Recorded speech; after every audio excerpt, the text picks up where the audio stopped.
әйелі ауырып, ұзақ уақыт болмаса, зина болмау мақсатында өзі күнәма жоқ. Бұл нәпсі болады, нәпсіге еру болады. Нәпсіге еру болады, адам нәпсісіне шыдаған дұрыс болады. Нәпсі деген түрік халқында сөз бар ғой, бәләдір жанған отқа саладыр деп. Сондықтан нәпсісін бәрібір қалай болғанда тыю керек. Сіз айтқан дүниені истимна деп айтады, яғни өз-өзін арамға бармау үшін жасау, бұны мәкрух деп айтады, жақсы нәрсе емес. Бесін намазының парызын оқығанда молла айтқан сүрелерін білмей ішіңнен өзің білген сүрені оқыса болады ма?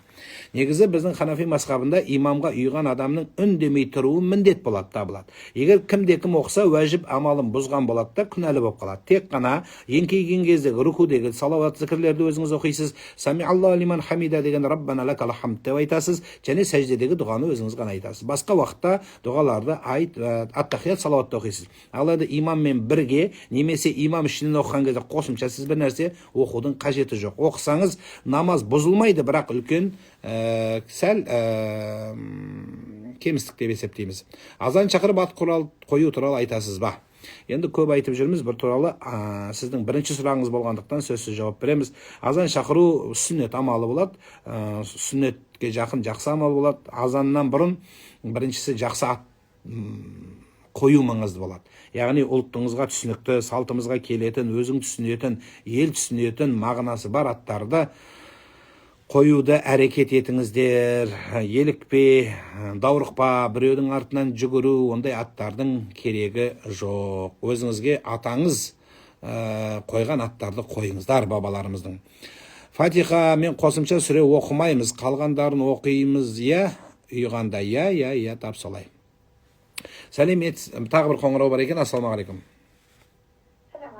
Сәлеметсіз бе? Менде мынандай сұрақ болып тұр еді. 10 жыл тұрмыста болдым, осы ажырастым, 6 ай бұрын. Менде сіздің ажырасқанға қарсы екеніңізді білем. Мен енді қолымнан келген барлығын істедім, жолдасым ішті, шекті, барлығын істеді, азар ойнайды. Енді сол қазір ойлап жүрмін, сол Алладан тіледім, өзгеруін барлық нәрсе істедім, қолымнан келгенше отбасы сақтауға тырыстым, ешқандай өзгермеді. Енді сол істеген дұрыс па, дұрыс емес па, 3 баламыз бар арамызда. Енді болары болғаннан кейін, қазақ айтпақшы, бояуы тарағаннан кейін оны айтудың қажеті не? Сәл ажырасқының өзінде бөлек тұра тұрып, ол ойланып, қайтып жатса, қайтқан малда береке бар, балалардың әкесі қосылыңыз. Егер сол беттен қайтпай, сол арам жолыменен дүниеден өтіп кететін болса, онда балаларының әкесі сол болады, бәрібір қалай болғанда да тиісті құрметін, тиісті батасын жасауыңыз керек болады. Ал енді заң жүзінде ажырасып кеткен болсаңыз, енді ары қарай өз өміріңізді сүресіз. Біреудің артынан өлмек жоқ. Адамды сүйреп біреудің құл емес. Қарсы, жаңа дұрыс айтып отырсыз, мен сәл ажырасуға қарсымын, бірақ қалай болғанда да біреудің құл емес. Анау жоқ, сен құл болу керексің деген сөздер қателеседі. Ешкімнің құл емес. Егер ол жөнге келмесе, ұрса, соқса, зорлық, зомбылық көрсетсе, ар намысын аяққа таптаса, тамақ әпермесе, балаларын қинаса, жауыздық жасаса, қаталменен қатыгездікті айырып білмесе, не біреудің құлы болу керек па, не бұл өмірде? Жоқ, әркімнің өзінің жеке басы бар. Ешкімнің кетсе аштан өліп қалмайды, қаңғып кетпейді, көшеге алақан жайып шығып қалмайды. Сондықтан ел бар, жұрт бар, өмір жалғаса береді.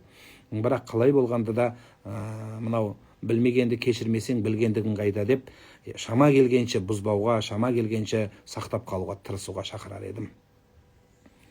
Тәкаппарлықты қалай жеңсем болады? Тәкаппарлықтың жеңудің ең жақсы жолы сәлем беріңіз. Танысқа да, таныспағанға да сәлем беріңіз. Одан кейін тәкаппарлықтың емі намаз ғой. Қарашы, бүйтіп мұрынды шүйірген кезде басыңды төмен иіп, топырақты иіскейсің, топырақты. Мен ешкім емеспін, ей Құдайым. Беліңді бүгіп, қақиған беліңді. Мен ешкім емес екем. Осылай тіке қақиып өтіп кетпейді екем, галстук тағып. Түптің-түбі қисаяды екем жерге. Жаңа қазақтар қабірді көр дегенде содан шығар, барып көр, көзімен көр дейді, осындай боласың деп. Сондықтан одан кейін әрдайым шүкірлі болу керек адам. Қонақ жай болу керек, осы нәрселер соның емі болатын шығар. Тағы да қоңырау бар бізде. Ассалаумағалейкум. Алло. Я. Алейкум ассалам, тікелей эфирдесіз. Қай өңірден хабарласып тұрсыз? Алейкум ассалам. Біздің Атырау. Тыңдап тұрмын. Мен ана білендегі анамның қайтеді ғой басына не жазуға ұмытып кетеді, фатиха сүресімен бастайды. Компанияға жазып қоюға болады. Анаңыздың тұрағы жәннет болсын алтыным, иманды болсын, Құдай жарылқасын. Фатиха сүресін қабір басына жазудың қажеті жоқ. Біздің тілде де жазудың қажеті жоқ, арабшада жазудың қажеті жоқ. Біреу Фатиха сүресін жазса, біреу жақында көрдім Ясин жазыпты. Енді Ясинді жазғандар бір күні Бақара сүресін жазып, содан кейін бүкіл зираттардың бәрін памятниктен памятник қылып, бүкіл бас аяғын бәрін Құран жазудың қажеті жоқ. Ол жерге жылына бір келетін бала да оқи алмайды оны арабша, ұшып жүрген қарға да сауысқанды оқи алмайды. Сондықтан ол жерге Құранды жазып қоюдың қажеті жоқ. Қазір бір модаға айналып бара жатқан дүние, сондықтан бұның қажеті жоқ. Атын жазып, туған күнін, айын жазсаңыз жеткілікті. Кейбіреулер өлең жазып, поэма жазып, сен кеттің алысқа, мен арманы жаздым көктасқа дегеннің бәрін керегі жоқ. Яғни тек қана бір балаларынан деген сияқты ескерткіш деп қойса жеткілікті шығар. Оны жазбаса да ескерткіш екен, онсыз да көрініп тұр ғой. Сондықтан анаңызға ең қайырлы болған нәрсе жасаңыз, ол дұғашы болыңыз. Артынан жақсы амалда бол алтыным.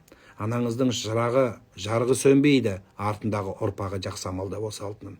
Сондықтан жақсы амалда болыңыз деген келеді. Тағы қоңырау бар бізде. Ассалаумағалейкум.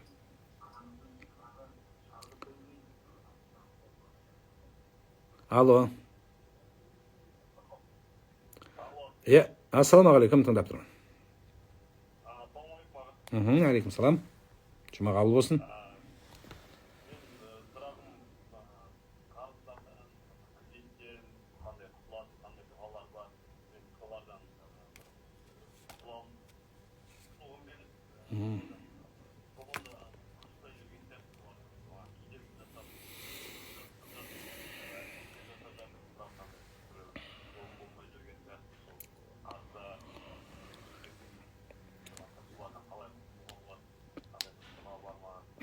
Жақсы. Қарыздан құтылудың дұғасы бар, бірақ дұғадан бұрын бірінші мына нәрсені жасай білу керек. Осыны жасамайынша сізге дұға жәрдем бермейді. Біріншісі, ниет сөйлеңіз. Бір қарызды екінші қарызбен жабу деген дүниені қою керек. Біз аны бұмен, бұны амен жауып үйреніп алдық. Әсіресе мынау 30 жыл өткен жылы 30 жылдықта сәл жеңілдің астымен ауырдың үстімен жүргісі келгендер көбейіп, әрбір аялдамада бәлен банк, түгілен банк бір ғана құжатпен кредит беріп, ақша беріп, елді телміртіп, біреуге өзі мына яхудилерден, еврейлерден қалған бір не бар екен дүние. Адамды құл қылғың келсе қарыз қылып қойды. Сондықтан біреудің бодауында болу үшін қарыз болсаң жеткілікті екен. Сондықтан айналдым, ең біріншісі, енді қарыз бар болса, екінші қарызды алмауға тырысыңыз. Яғни бұл деген сөз, бір қарызды бір қарызбен жаппаңыз. Көп адамдардың қарыздан шыға алмай жүрген себебі, ол бірінші қарызды алғанда пайғамбарымыз айтады: "Мән ахада амуала нас", кімде-кім біреуден қарыз алса, ниеті дұрыс болса, жақсы болса, ол құтылады. Ниеті арамдық болса, бір берем ғой деген сияқты болатын болса, өмір бойы қарыздың бодауында қалып қояды. Итлафахулла, сол қарыздың ішінде құрсауында қалып қояды деген. Ең бірінші ниет сөйлеңіз. Екіншісі, қарызбен жақсы өмір сүрген, алып байып кеткен адамдарды өзіңізге кумир қылмаңыз. Яғни біреудің өміріне қызықпаңыз. Біреудің дүниесіне қызығып жүріп, өзінің біреудің артынан қуалай беріп, сонда ешқашан сіздіге адамда қанағаттық кетіп, ашкөздік келеді. Тойымсыз болады. Үшіншісі, бар ахуалыңыздан ұялмаңыз. Ел не дейді? Ойбай, ел не дейді? Анау байып кетті, мен бүйтіп қалдым, менің кластастарым байып қалды, мен бүйтіп қалдым. Ел не дейді? Сен мықты оқығансың, ең күшті оқығаның осы ма? Анау нашар оқығандар алға шығып кетті деген сияқты сөздерге мән бермеңіз. Одан кейін қарыз адамыңыздан кешірім сұрай біліңіз. Яғни бар болса барын айтыңыз, өтірік айтпаңыз. Қарыздан құтылмаудың бірден бір себебі өтірік. Қазақ атамыз айтқан, өтірік өрге баспайды деген. Шындықты айтыңыз. Бере аласыз ба, бере алатыныңызды айтыңыз, бере алмайсыз ба, бере алмайтыныңызды айтыңыз. Ертең берем, бір аптадан кейін берем, бір айдан кейін берем, міне берем деп елді ондай сарсаңға салмаңыз, және өзіңізді қарыздан құтыла алмайтын себеп болады. Содан кейін қалаған дұғаны оқысаң, осы нәрсені ұстағаннан кейін, иншалла өтіп кете бересің. Уақиға сүресін оқысаң жақсы болады. Одан кейін Фатиха сүресін оқысаңыз жақсы болады. Енді ана мұсылман қорғаны кітабындағы дұғалардың бәрін оқи беріңіз. біраз сауалдар жиналып қалыпты. Ниет қабыл болсын. Осы қарыз тақырыбы айтқан кезде жүрегім ауырады. Біздің елімізде мемлекетіміз тарапынан көп қарыздан құтылу, жұмыстап бірнеше бағдарламалар жергілікті әкімдіктер тарапынан жұмыс істеу арқылы қарыздар жабу, сәл ұмтылу бағытында мен білетін Аманат партиясы бірнеше партияның аясында, сонымен бірге жергілікті әкімдіктердің, үкіметтің аясында біраз көмек беріліп жатқан бар. Сондықтан соған қайырлуға кеңес беремін. Сәлеметсіз бе? Өз анаммен сөйлеспей кеттік. Күйеуім де қарсы. Неге сөйлесе бересің деді. Енді мама маған айтады, сен үшін күйеу. Сен үшін қайда кетті?